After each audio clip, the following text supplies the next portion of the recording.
Hi, it's Teresa from Notice. I hope you're doing really well. Thank you for taking time to listen to my videos. I am trying to answer all the questions I've been asked over the last months, all the topics that people want more of. And one topic that keeps popping up is about risk willingness. It's about entrepreneurship. It's about how to become an entrepreneur, what it is that you need in your profile to do it. And I honestly believe risk willingness is one of them. It's very high on the list that you have to be okay with potentially losing money. I see a lot of people that want to go into startup or scale up, but they first want to come in when it's safe. And that's because they're not risk willing. But at the same time, they want a big piece of the cake. Now, if you want a big piece of the cake, it's obvious you need to enter in the beginning, not when it's already made it. So there's some kind of a disalignment on the wish compared to salary and equity of most of the people, the ambition level, and then the risk level. So you're not gonna actually score huge if you come in when it's super safe. You actually need to really ask yourself, is this the right time in my career?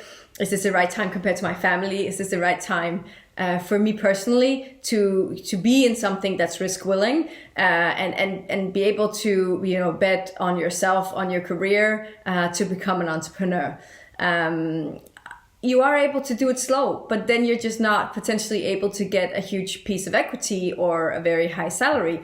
And that's also something that you need to live with. So in whatever way you're able to enter into it is fine. There's not one way only, but you need to understand what is it that you're getting by coming in later and what is it that you're getting by going in the beginning. I think that for the right profiles that are risk willing, they love being a part of the start. They love shaping the company, building the culture, setting a mark on it, and really being the people to grow it. Other people that are much more organizational, that are much more about structure, processes, about running a company, they potentially like to come in later. They're not as innovative, they're not as growth focused, they're much more about maintenance, which is also fine, but that would then be at a higher scale. So maybe be really honest with yourself. Ask yourself, which kind of profile am I? And don't push yourself into being in a setup where you're not comfortable. And especially not right after something like Corona. Make sure that you are in the right career path for you. It's not better anywhere else. It's the same. Like whether you're in a job that's a big multinational where there's a great brand and a great company culture and a setting and a lot of money, that's nice for some profiles. They love that and they thrive there and they can do awesome work and awesome careers and really be amazing business people. On the other hand, it's also super cool to be in a startup, to scale something, to be the beginning to, disrupt the market and make something new and build dreams. You just need to be honest with yourself about where you are. And also when you're job interviewing for it, tell them honestly where you are on your comfortability frame or your scale of risk willingness. And it has to match in between the two. So nobody's ever able to get everything. There will always be some kind of a compromise, some kind of an opportunity cost.